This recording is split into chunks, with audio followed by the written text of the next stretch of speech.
Tech for Seniors, episode 47th, February the 15th, 2021. We have 100, we have a full house today, and we have a bunch of people, about 12 people over on our streaming service watching the show today. Welcome, everybody. We all do appreciate you coming and listening to us talk today. I'm sorry about last week. It was due to circumstances out of our control. However, we did get the meeting back up and running. It took a little while, but we did, and we did complete the meeting. For those of you who get our newsletter, we had we were able to record the whole show, stitch it together, and have it up on video about 3 or 4 hours later. So and about 140 of you watched the show, so that's good. Yeah, that's great. So please, so we did get everything organized and finally did get the show running. I'd like to introduce, and I wanted to thank everybody also on our streaming service. Just to let everyone know that it's a little bit different. We have two services running at the same time. There's our Zoom meeting, which we have 100 people in. This will go on for 60 minutes.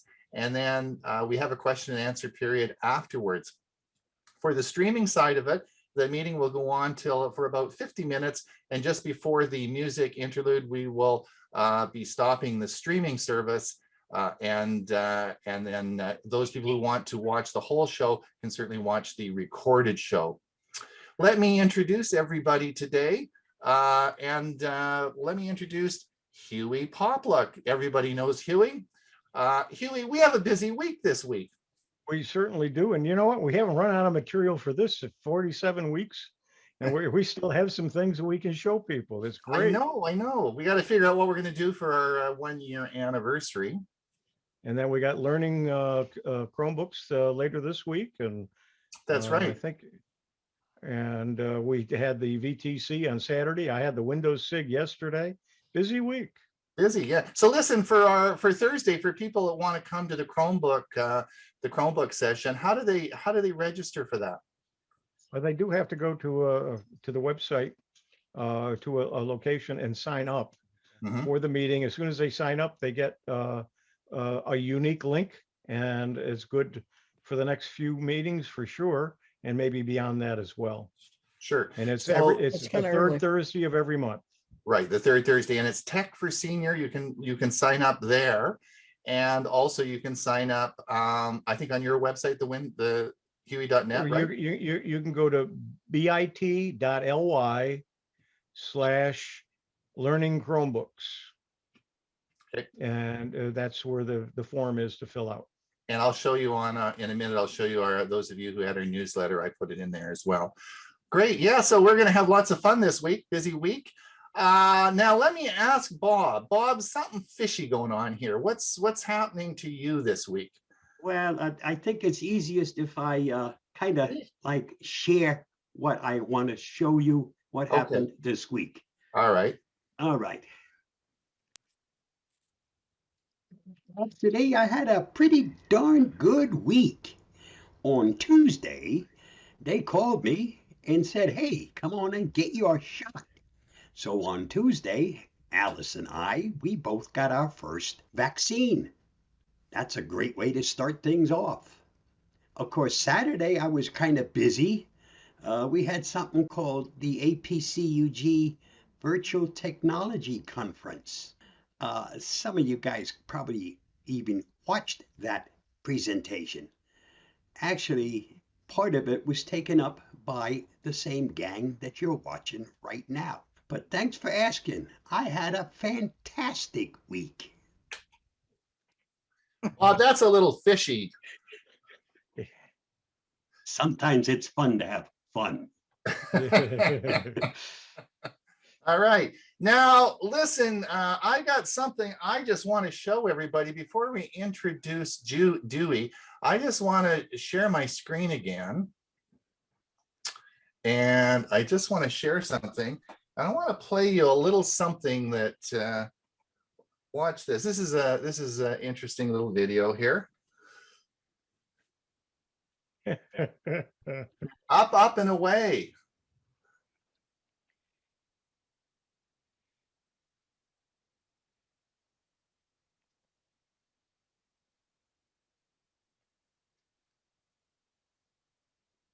I'm getting dizzy.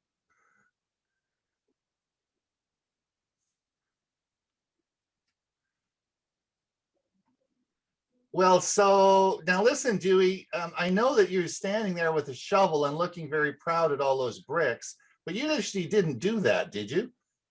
Well, actually, no, I didn't at all. In fact, this is something of a little bit of a surprise. I kept wondering why Butch wanted to use his drone to photograph me actually holding a rake, which was I was using, for the stones you saw in the previous episode. Anyway, our big announcement is that Joanne and I got our second COVID shot last Wednesday at the big stadium where the Arizona Cardinals play on the west side of Phoenix. And the day we were there was the day that site administered its 1 millionth vaccination shot. So I think that was there. You go. Well, Dewey, I just have to tell you, Butch and I conspired on that. That's what it is. Okay. Yes, thanks, Butch. Thanks, Butch. There you go. He was waving. There you go. Yeah, so you got to be careful because you never know what drones can capture over top of your house, you guys. I'll start looking up more. And then Ray, you must have snow up to your yin yang. No. What's great about here, we get, like I said, before and earlier, we were talking about 8 inches here and 10 here. We had 30 inches 2 weeks ago. So that's really snow. But we always have warm temperatures, and usually in 2 or 3 days, most of it is gone. It's all gone now. Very good.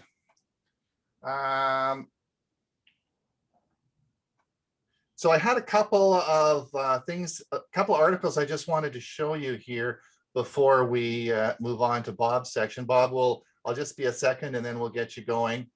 I wanted just to show you, I think we talked a bit about this before, but there's been lots of more information this week on Apple's artificial intelligence and their virtual reality sets coming out. And there's a whole bunch of articles on that. Just to let everybody know that I am working on my virtual reality, my Oculus Quest. I will have a bunch of information coming out in the weeks ahead. So we'll talk about virtual reality, which is really sort of exciting. But just to let you know, Apple's going to be coming out with this soon in a big way. The second thing was an article this week, and we're going to be talking about this on Thursday in our Chromebook meeting, some of the new Google Photos features, but we're now getting into the paying part. If you look at some of the new Google Photos features that are coming out, they're coming out and they're going to be available for people who subscribe to Google One.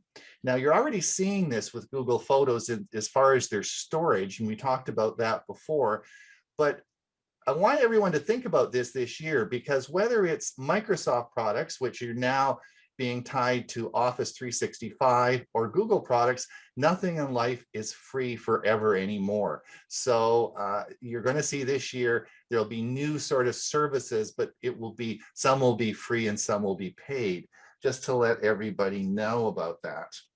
Those of you who got the newsletter this week should note that the newsletter changed a little bit. I made it very easy for everybody to see how the links work, and those of you who got the newsletter will see that there are links to all the different services you want. So in other words, if you want to connect to the Zoom meeting, there's just a button you click and it'll take you right to the Zoom.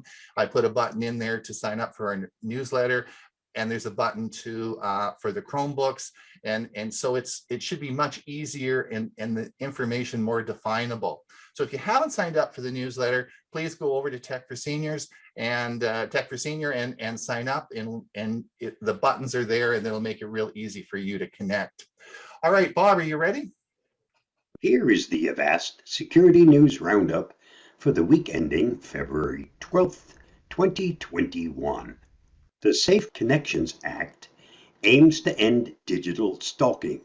A bipartisan group of U.S. senators introduced a Safe Connections Act last week, a bill that, if passed into law, will help victims of domestic abuse by giving them a free and covert way of extricating themselves from shared phone plans and moving onto a new method of communication through which their abusers could neither stalk nor spy on them. Shared phone plans give abusers the tools to monitor their partner's phone call, texts, and even physical locations. According to the Cyber Scoop, the Safe Connections Act has gained widespread support among digital rights activists, including Access Now, RAIN, and the National Network to End Domestic Violence. The best help that can be given to victims of abuse is to ease the process of getting away from the abuser as soon as possible, commented Avast security evangelist Luis Carones. He added, if the law is passed, it will undoubtedly help this process. 10 security statistics worth noting. 58% of companies have over 1,000 inactive user accounts, many in financial institutions. 86% of breaches in 2020 were financially motivated. Global cybercrime is expected to inflict a total of $6 trillion in damages in 2021. 59% of buyers are likely to avoid companies that suffered from a cyber attack in the past year. Global ransomware damage costs are predicted to reach $20 billion by 2021. 70% of consumers believe that the businesses aren't doing enough to secure their personal information. 90% of the UK's cybersecurity breaches in 2019 were caused by an error. 93.6% of malware observed in 2019 was polymorphic. Polymorphic malware can constantly modify its code in order to evade detection. From 2018 to 2019, there was a 125% increase in malware targeting Windows 7. The likelihood of organized crime entities being detected and prosecuted in the US is estimated to be as low as 0.05%. 56 critical vulnerabilities addressed in the February Windows update. Overall, Microsoft has released patches for 56 CVEs covering Microsoft's Windows components. The .NET Framework, the Azure IoT, Azure Kubernetes Service, Microsoft Edge for Android, Exchange servers, Office and Office services, and web apps, Skype for Business, and Lync and Windows Defender. None of the critical bugs rate more than an 8.8 out of 10 on the CVSS scale, but all allow for remote code execution, and many should take top priority, according to security researchers. If you're using Windows 10 and haven't done your Patch Tuesday updates, my advice is to do so as soon as possible. Hacked Florida water plant used shared passwords and Windows 7 PCs. The Oldsmar, Florida water plant hacked earlier this week used outdated Windows 7 PCs and shared password, the Associated Press has reported. A government advisory also revealed that the relatively unsophisticated attack used the remote access program TeamViewer. However, officials also said that the hackers' attempt to boost chemicals to dangerous levels was stopped almost immediately after it started. The cyber actors likely accessed the system by exploiting cybersecurity weaknesses, including poor password security and an outdated Windows 7 operating system, to compromise software used to remotely manage water treatment, according to the investigators. The actor also likely used the desktop sharing software TeamViewer to gain unauthorized access to the system. Security always starts by employing a secure foundation.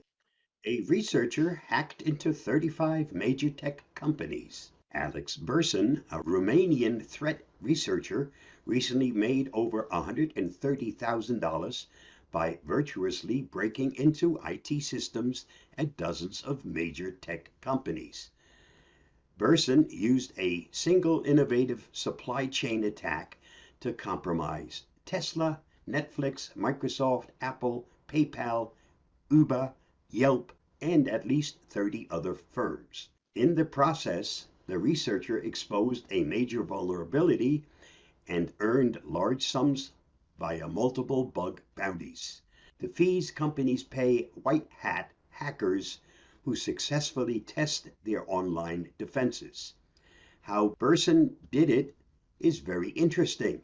It involves the manipulation of code in development projects, specifically dependencies, certain augmented code that is used to successfully run a program.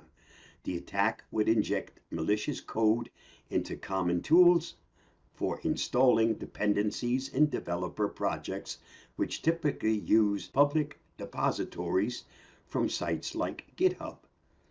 The malicious code then uses these dependencies to propagate malware through a targeted company's internal applications and systems.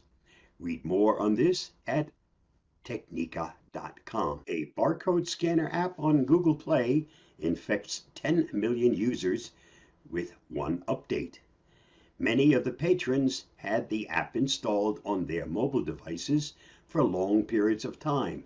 One user had it installed for several years. Then suddenly, after an update in December, barcode scanner had gone from an innocent scanner to full-on malware. Although Google had already pulled this app, we noticed from a cached Google Play webpage that the malicious code update occurred on December 4th, 2020. With barcode scanner, malicious code had been added that was not in previous versions of the app. Furthermore, the added code used heavy obfuscation to avoid detection. To verify this is from the same app developer, we confirmed it had been signed by the same digital certificate as previous clean versions. Because of its malign intent, we jumped past our original detection category of adware straight to Trojan with the detection of Android Trojan hidden ads, ad QR. If this app is still on your Android device, remove it as soon as possible. And that wraps up the security news for this week. Stay safe, stay secure. I'll see you next week. Bye-bye. Thanks, Bob. Was that the same attack that occurred to the US government? I think there was the one with the supply chain attack. Didn't that also affect all the government agencies as well? Yeah, but this is beyond that. Oh, okay. Interesting. All right. Let's I'm just going to share my screen now and we'll play Dewey's segment.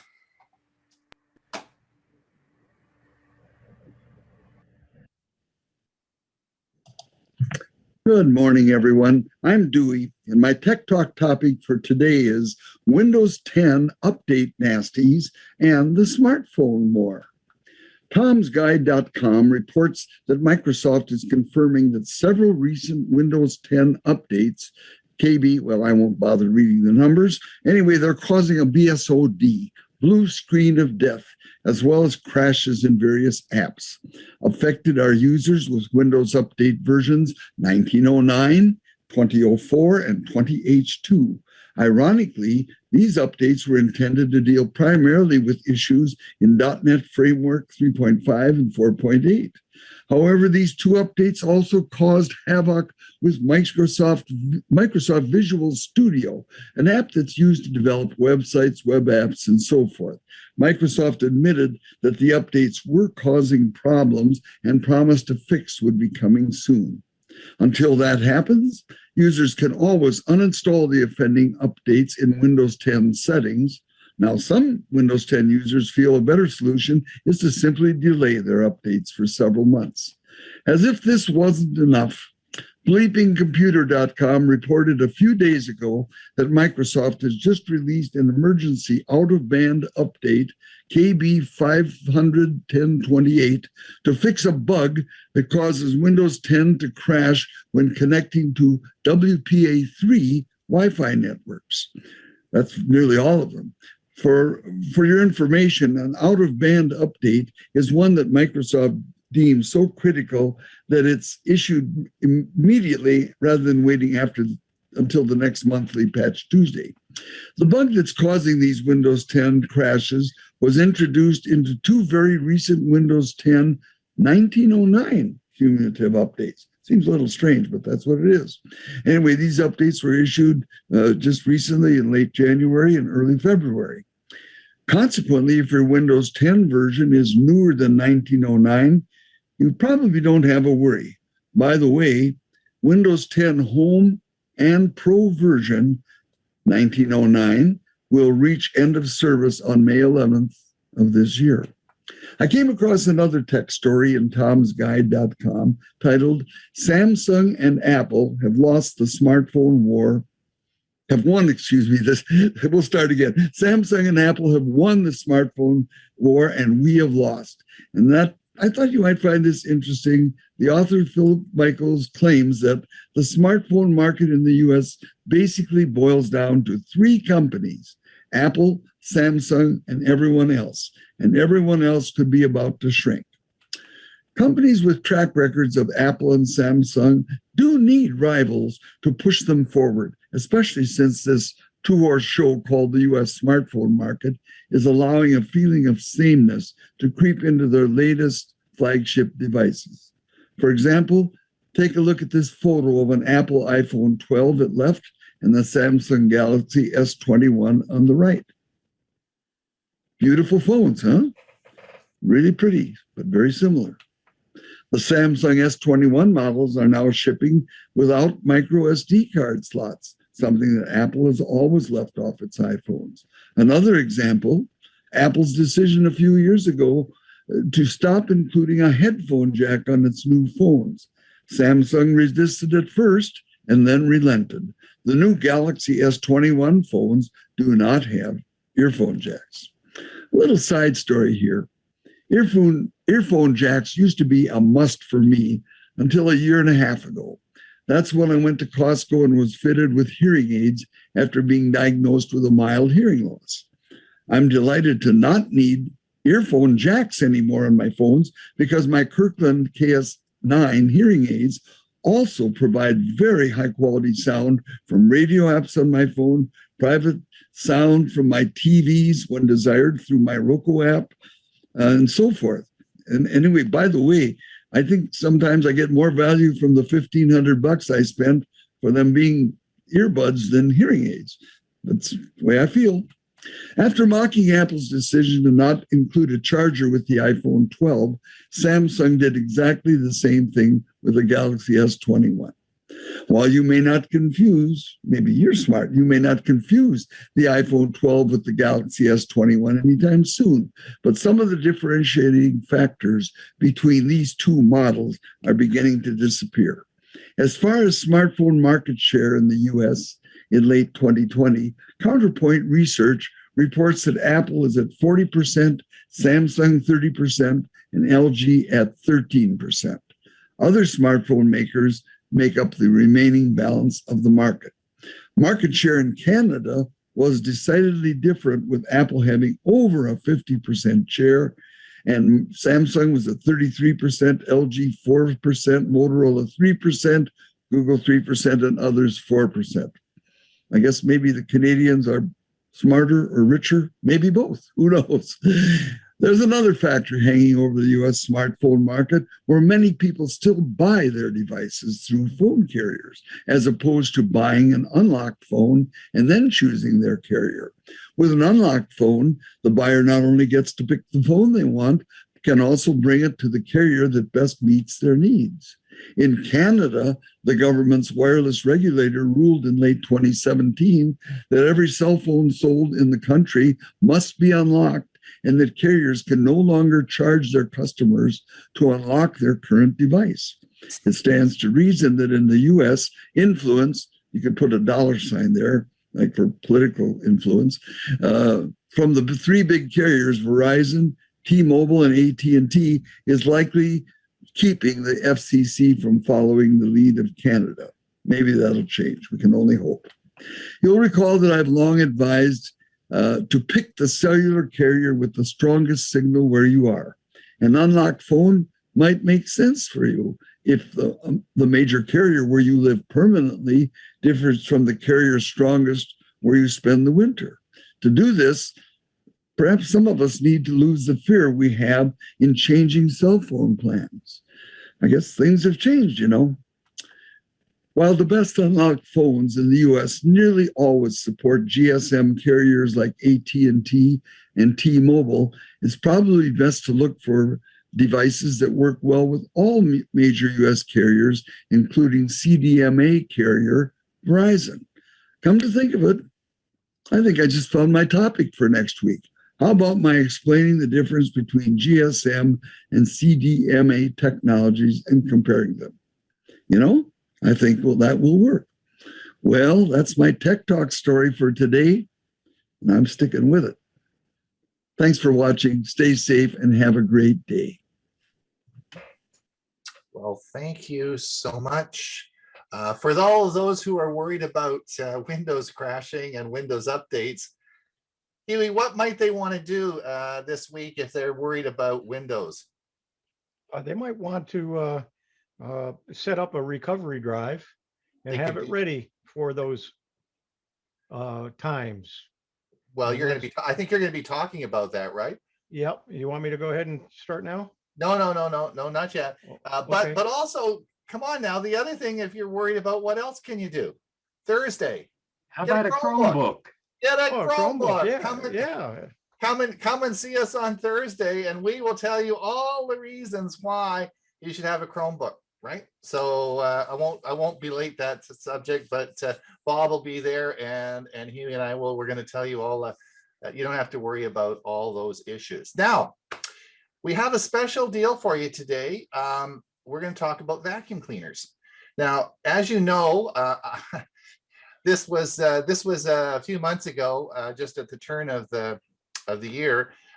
Huey and Bob got these robotic vacuums, and I thought, these guys aren't getting ahead of me. I always thought, what is with these robotic vacuum cleaners? They're almost as expensive as a canister vacuum.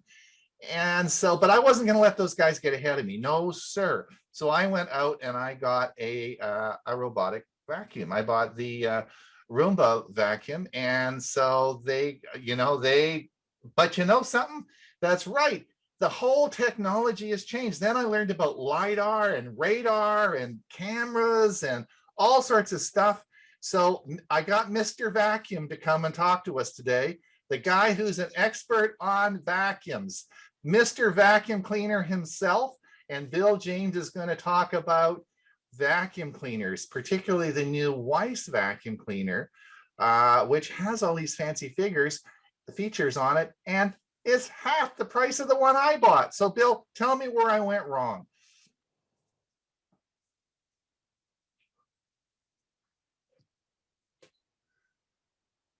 Thank you, Ron. Good morning. I'm Bill James, and I'm here to tell you about Herman, my Wyze robotic vacuum cleaner. A little background: most modern robot vacuum cleaners were born out of the work of a fellow by the name of Rodney Brooks. He was a robotanist at MIT and actually one of the founders of iRobot, the makers of the Roomba. He was studying simple animals like insects and flatworms. He was part of a new wave of artificial intelligence research that stepped away from the complex problems like teaching a computer to play chess to focus on the basics of intelligence. Works began by building basic robots that could perform the simplest insect-like actions.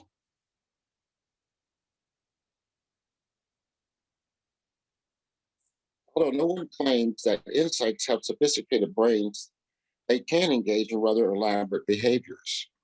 This movement reasoned that an ant isn't smart, but it navigates the world. How? They realized that by following a simple set of rules, these simple animals can create complex behaviors.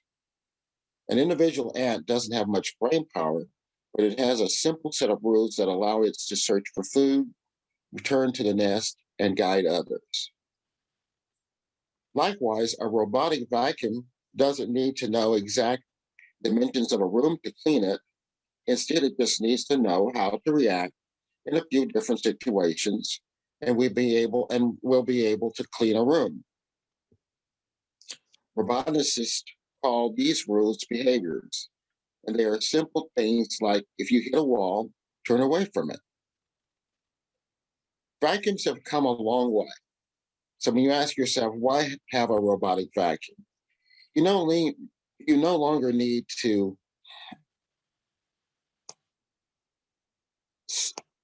suffer the indignity of dragging around an unwieldy plastic hose connected to a clumsy wheeled canister that's the size of a Galapagos tortoise, or getting your back out of sorts pushing and pulling a 20-pound machine to clean your floors.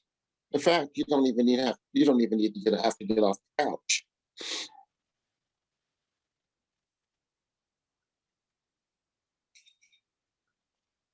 Robotic vacuums have reached the point where they basically are just as effective and powerful as regular vacuums. The robotics can do an equally good job of cleaning your home as their upright equivalents. Depending on your size of your house, a robot vacuum can save you anywhere from minutes to hours of your time every week by taking care of a pretty thankless chore. That alone is a pretty compelling reason to consider one. They're compact, they don't take up much space, they're able to travel underneath most couches and tables so you don't have to rearrange the furniture. Most advanced robots use memory banks to note where furniture is placed, so not to bump into anything on future tasks. They automatically navigate homes, running on a schedule to clean when you are out of the house, and seamlessly switching between floor types. They can identify and tackle the dirtiest of floors and handle pet hair with ease. Robot vacuums are even smart enough to navigate back to their base to recharge when batteries are getting low. Wi-Fi connected vacuums can be programmed and controlled remotely using your smartphone. Also worth mentioning, smart robot vacuums are more affordable. There are three types of robotic vacuums I found. There's the basic. They're the ones that have bumpers that make the vacuum change directions when they bump into things. There's one that's called a V-Slam, which is a camera-based, actually means visual simultaneous location and mapping. And that technology is able to build a map of an unknown environment and location at the same time. However, they work better under lighted conditions. Probably the most sophisticated of these is called LiDAR, light detection and ranging. It illuminates the target with a laser light and measures the time the reflection of the light takes to return to the center, creating a map for obstacle avoidance.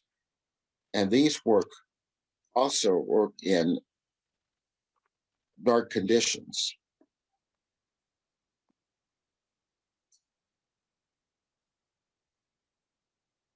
Now, the Wyze robot vacuum is LiDAR based and it's the most inexpensive of this type of vacuum. Most robotic vacuums with LiDAR technology are in the $300 plus range. The vacuum is receiving great reviews for including this technology at an affordable price. They are quiet and clean exceptionally well. Now, I ordered mine with a pre-order, was $199. And when the production starts, when it gets underway, it's probably going to raise up to $250. The compelling things about this vacuum is its advanced technology and its premium feature. It has room mapping. In other words, it has 7 sensors groups located including the laser distance sensor, path planning, paths calculations using a 4-core microprocessor, efficient cleaning, straight line movements with a 21 PA suction, multi-surface, crosses over uneven surfaces to clean hardwood and carpet.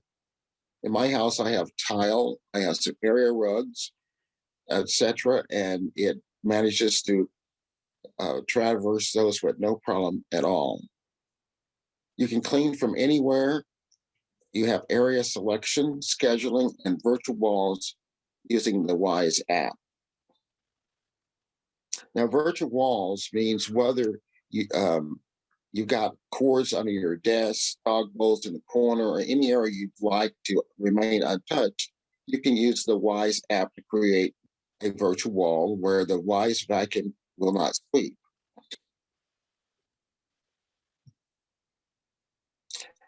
Here's what the machine looks like. You see at the very top, we have the Wyze LiDAR sensor, and there's the induction sensors. And there's a cliff sensor that prevents the vacuum from falling off a step, or a collision sensor, which avoids the machine from bumping into things. The gyroscope, a recharging sensor, speed sensor, quite a few things, bits of technology that makes it run really efficient. So room mapping with the LiDAR, what that will do is that the LiDAR sensor is spinning on the top of the vacuum. So every second it spins around 6 times and measures a distance to 2016 different points in the room to build a map. You can see, edit, and save the map in the Wyze app. The Wyze robotic vacuum drives itself back to the charging station after it finishes its path. If the battery gets slow during the cleaning, it'll also go back or charge and then pick up where it left off. The average battery time is 110 minutes in standard mode. Here's an example of the map that it created for my house. As you can see, it manages to avoid these little dots or specks that you see, or it's where there's a furniture. This right here happens to be a dining room table, and it manages to go in between the legs and around the furniture and vacuums in places I've never even thought of doing. And with that, you can also edit this map by splitting the rooms and merging them if you need be. And you can monitor, you can actually see it working as it goes about its job. I named my robot Herman, and I control it and customize my cleaning through the app. I've set up a cleaning schedule. It runs at 2 a.m. every other day, and it takes about an hour and 15 minutes to complete the about 750 square feet. And I also can look at the record of the clean rooms, and everything is all right in the app, which I monitor on my smartphone. Now, a little bit about the company that is actually responsible for this is Wyze. Their first product was a Wyze Cam, and it came out as a solution to a problem that one of their founders had, looking for a quality smart home camera at a fair price. The founding members of the companies met when they were working at Amazon, and they brought the core Amazon principles to Wyze Labs. It's their goal to be the most customer-centric smart home technology company. From the beginnings, the company has grown to be known for launching high-quality, affordable smart home products that enrich people's lives and make great technology accessible to everyone. So there you have it. I have really enjoyed my vacuum, and I just wanted to share that with you. I think as seniors, this is something that we really need to consider and not be breaking our backs trying to run those heavy old vacuum cleaners.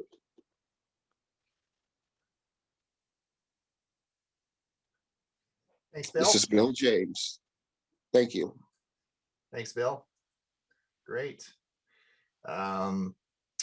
You can just stop sharing then. Great, thank you. I wish, now, first of all, Bill, I got to tell you something. In Canada, the Roomba with the LiDAR is $1,000. So I got to tell you that it's not just more than 300. The Roomba is $1,000. So it's a lot different in price. So that is a steal of a price. That is so good. Now I saw it said out of stock on your forum there.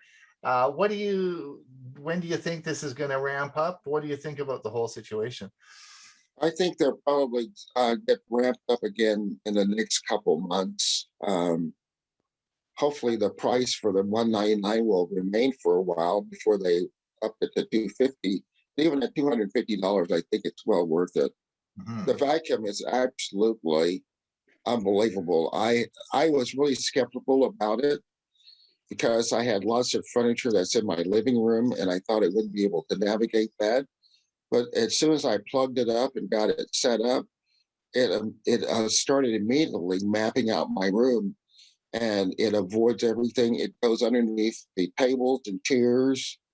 It hasn't really got tangled up in anything so far. And I just kind of leave it forget. I mean, it's 2 o'clock. I didn't allow it to go in my bedroom or the other bedrooms. It just cleans the main rooms, the living room, the dining room, and the kitchen. And the kitchen has tile floor, so it sweeps those.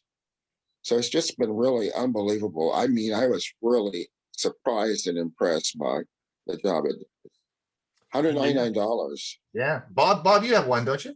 Yes, I sure do. Underneath my bed has never been so clean because it just does an excellent job. My only problem is I still haven't been able to connect mine to my smartphone. I'm still working with Wyze to get that problem solved. But it doesn't mean that it doesn't do its job and doesn't clean the whole house, because like Bill said, it maps your entire house and then it just does its job. And it avoids all the stuff. This isn't the bump and redirect. It sees where stuff is and it avoids the stuff. And it sweeps in straight lines. Yep. I didn't point that out. Yep. So when it becomes available in Canada, I have a vacuum that's lightly used and will be for sale. I'll put it on our website, and anyone wants it will get it as a lightly used vacuum.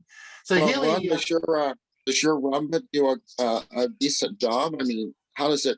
It has LiDAR, does it not? No. I just got the I have the very basic model, and it does a great job cleaning. It's not a problem cleaning. I will say though, it's noisy, and you sure wouldn't want to run it at night. I mean, we just set it running and we go out for lunch or whatever, and we let it run, and it's fine. It does a really good job cleaning. In fact, I have a German Miele, and I vacuum the floor with the canister vacuum, and then when I first got the Roomba, I ran the Roomba then, and it filled up the whole receptacle, in the Roomba vacuum with stuff that I'd missed. Like, it was really amazing, right? It does a good job.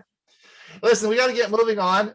Healy, you're going to tell us when all the Windows crashes and everyone's in desperation, the first thing they should do is buy a Chromebook, but the second thing they should have done is backed up their stuff, right? Yep, and I have a Shark vacuum cleaner, so I have a different brand as well. Okay. So, and I'm happy with it. So let's go ahead and get the Sure sound. Yeah, if your computer knows if you haven't backed it up, and so what you need to make sure you do is back up your system, but you also want to have a recovery drive. So if you can't even get into your computer, you can use it. And it's very simple and very easy to do, and this should explain it. Create a Windows 10 USB recovery drive. Windows 10 has more ways than ever to recover and back up your system. It also offers more advanced startup options when your PC won't boot. There may come a time when you're unable to boot if something goes awry. So it's essential to create a recovery drive before disaster strikes. Create a Windows 10 recovery drive. Creating a recovery drive allows you to boot from the USB drive and access the advanced startup options. Then you can use these tools to troubleshoot issues and even recover your system and reinstall Windows 10. Creating a recovery drive for Windows 10 is much like creating one for Windows 8.1, the version of Windows most users skipped. For best results, grab a flash drive that's at least 16 gigabytes and plug it into your PC. 8 gigabytes is really too small. I used a 32 gigabyte for this demonstration because I didn't have a 16 gigabyte drive handy. Next, type recovery drive into the search field on the taskbar and hit enter. Or select the option to create from the results at the top or click open from the app description section. When you type it in at the bottom, you'll see it at the top and just click on it. If you still have user account control enabled on your PC, click yes to run it. That will launch the recovery drive wizard that allows you to create a Windows 10 recovery drive. Make sure backup system files to the recovery drive is checked and click next. And there's what it looks like.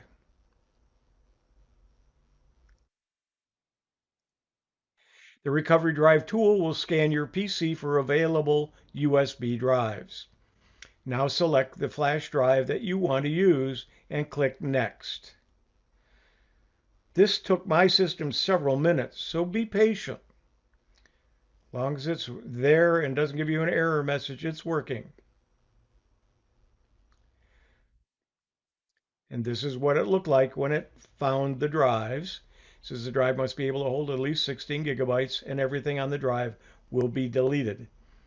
It happened to be a drive that I had named at one time NTFS. It was drive E. And when you see that, you choose the one you want and click next. On the next screen, click create to start the process of creating your recovery drive. It should just take a few minutes to complete.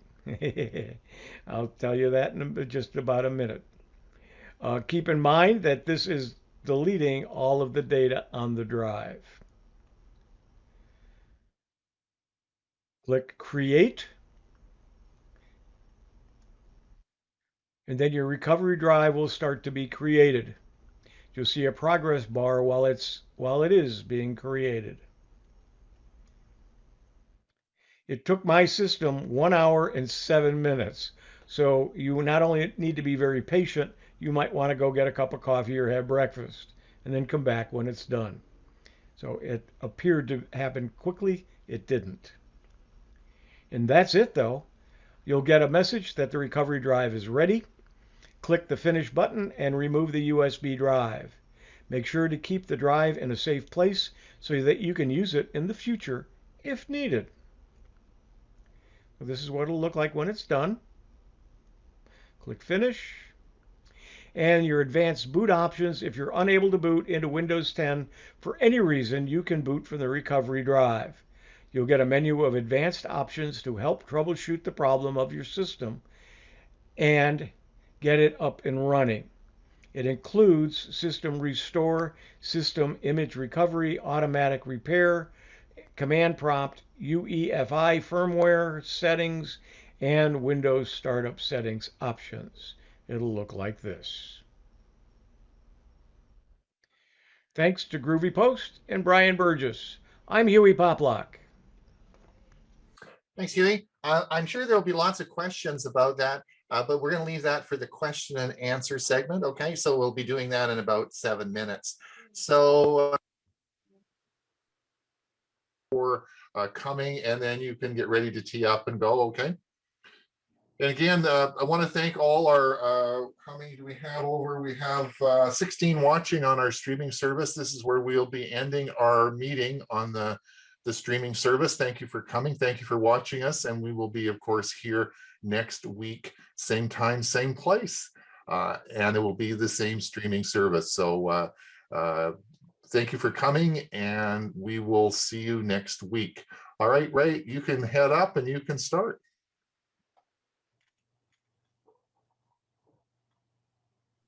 Okay, I've unmuted. I'm going to start to share now.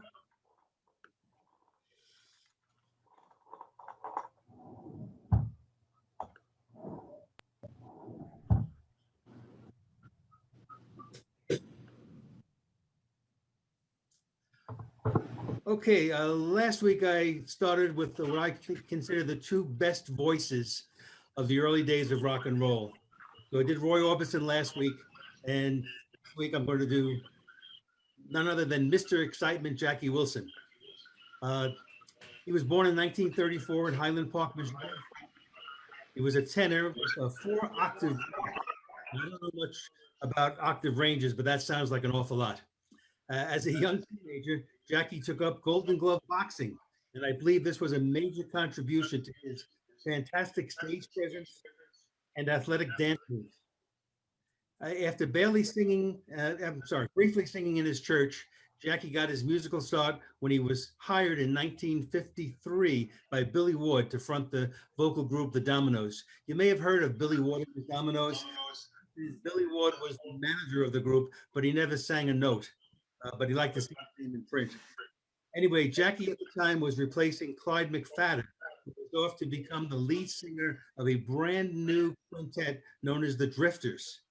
My favorite song by Wilson with the Dominoes is the Tony Bennett classic, Riches. Jackie's version charted #2 on the Billboard R&B chart. So Jackie Wilson went solo in 1957. He signed with Brunswick Records, and he had many hit records there. Reet Petite was his first one, To Be Loved, and his signature song, Lonely Teardrop. However, like so many other singers of that era who were young and had no business acumen, he was not paid what he was due. There have been numerous lawsuits attesting to this. So on September 29, 1975, while performing on stage at the Dick Clark sponsored oldies show in Cherry Hill, New Jersey, right in the middle of the song Lonely Teardrops, Wilson suffered a massive heart attack. Because of a lack of oxygen, Wilson went into a coma, and he basically stayed this way for 8 years until he died on January 21, 1984, at the age of 49. Musical icons including Elvis Presley, Michael Jackson, and Prince have said Jackie Wilson was a major influence on their performance style. Motown founder Barry Gordy perhaps said it best: "The greatest singer I've ever heard, the epitome of natural greatness." So last night, 2 nights ago, we were watching the movie Coming to America, and they did the song To Be Loved. And I had forgotten about this song, and it's so perfect for the day after Valentine's. So think about your better half. Listen to Jackie Wilson doing it.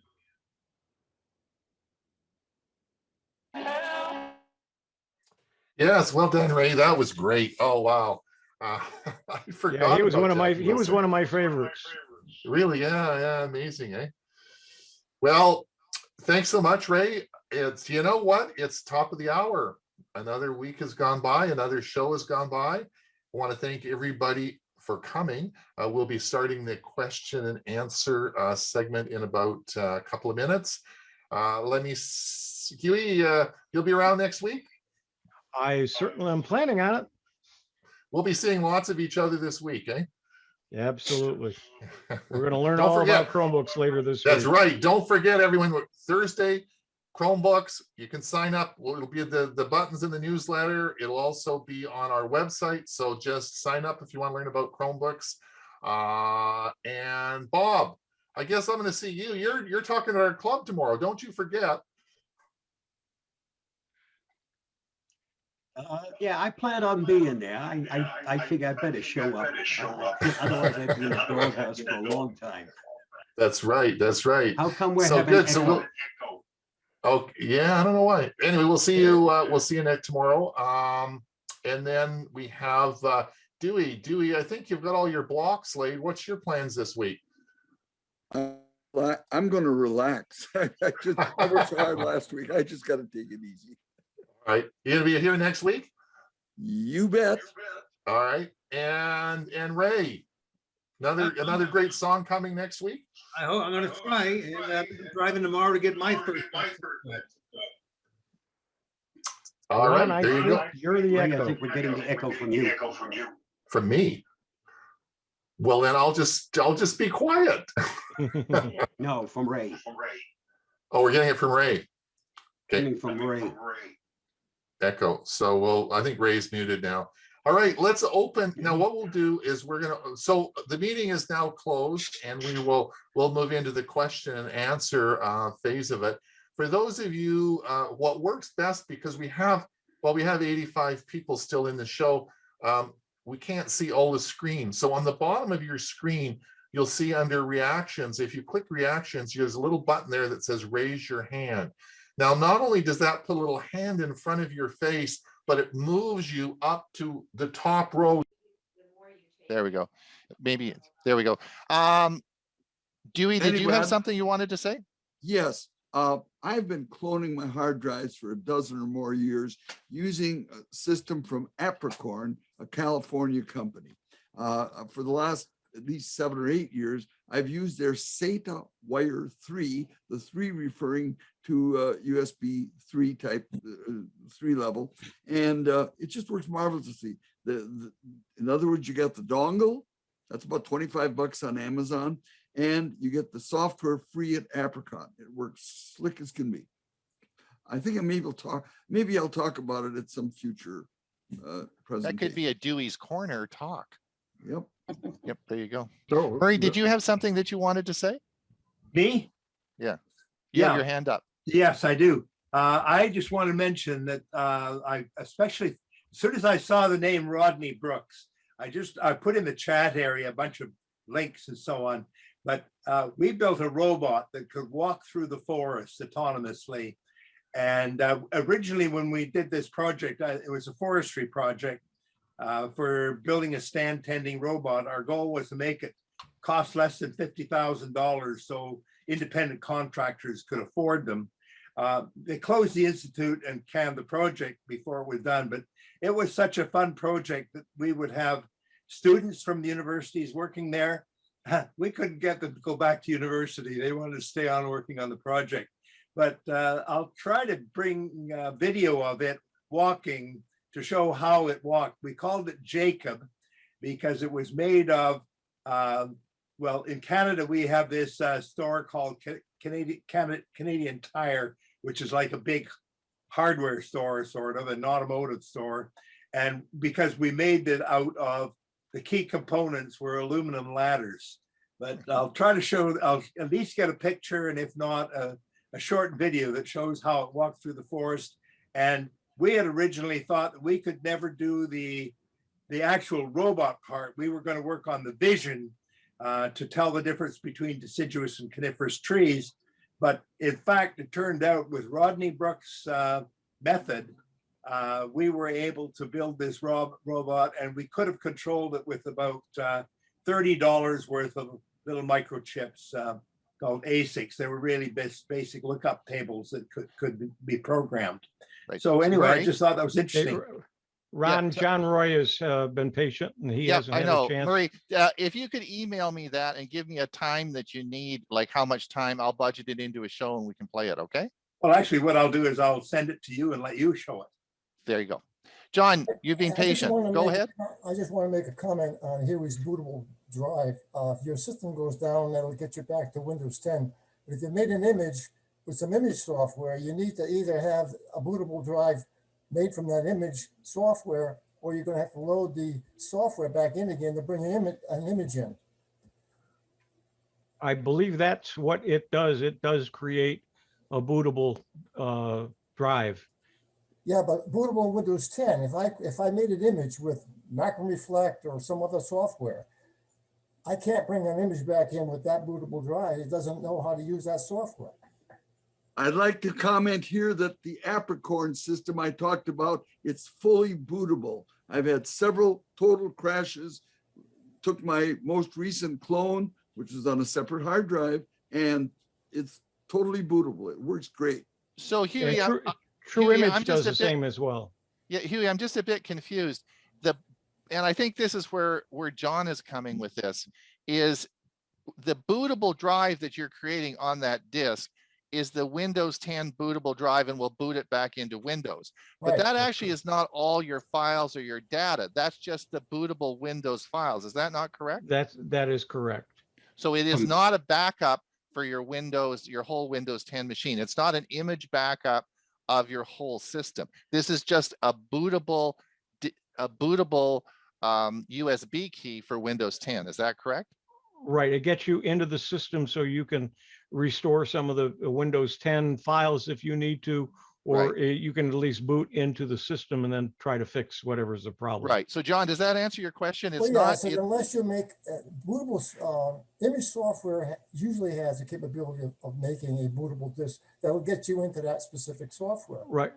Yeah. In But this case, if I don't have that and I load it, the way Huey mentioned, I've got Windows 10 back and running. Now I have to reload my image software, which is nothing wrong with that, before I can restore the image I created in the past. I use Right, but this- Aomi and it creates its own bootable. Well, that's another issue, maybe too much to talk about now, but Yeah. from our discussion we had here about the ammonia, whatever you pronounce it, I could not make a bootable drive from it. I could back up. I could not make a bootable drive. That's a whole nother issue. Okay. Thanks, John. Greg, did you have a comment? Yeah, the guy, I think Bill was his name, that gave the presentation on the vacuum cleaner. Bill James, yeah. But good job and thank you. I got a lot of information. We're thinking about buying one. I've got to keep up with Ron. Greg, buy that one, would you? You won't be sorry. At Yeah, least yeah. get one that has LiDAR. Yeah, for sure. Dick, And you Dick won't Vogel, find you got one a question? cheaper than the one from Is it Wyze. down at Costco now? No. Yeah, thanks, guys.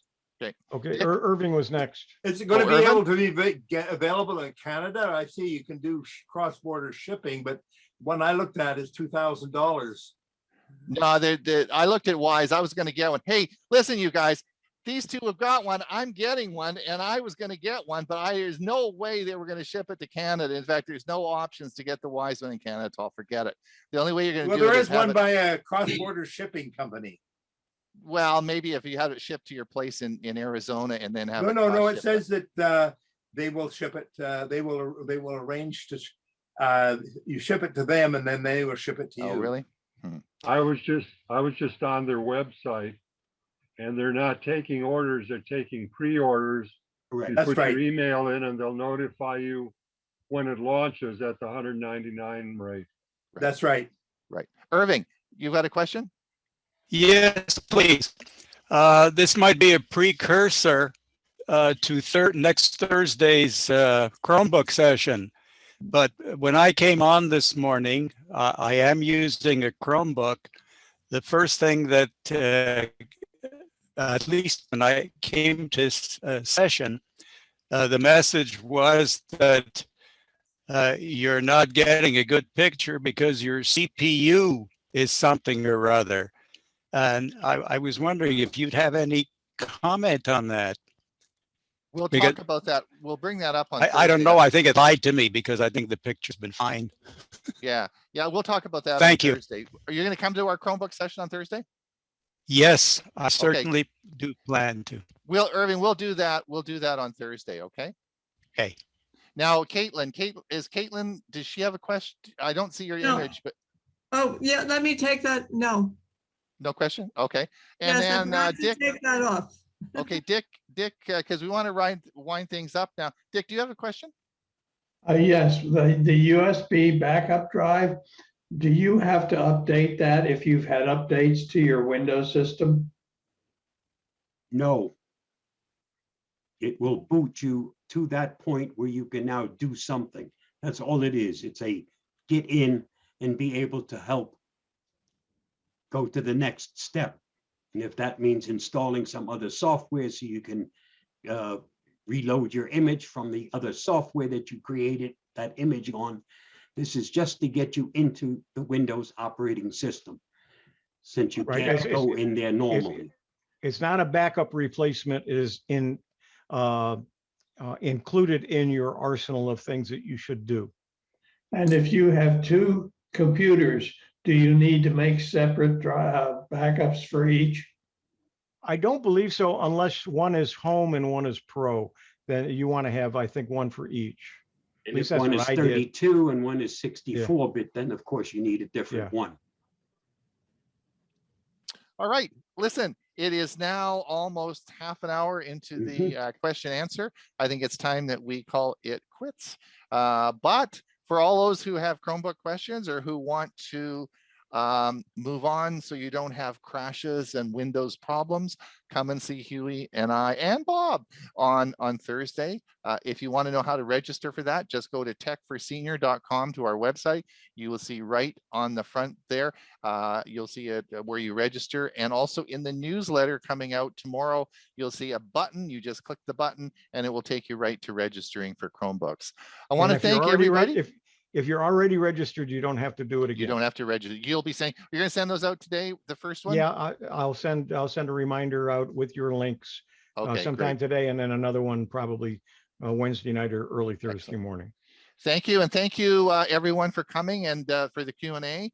And thank you, Bill James, our guest speaker, for the vacuum, Mr. Vacuum. So you'll have to give us an update on how it's working and so on and so forth. And yeah, that's cool.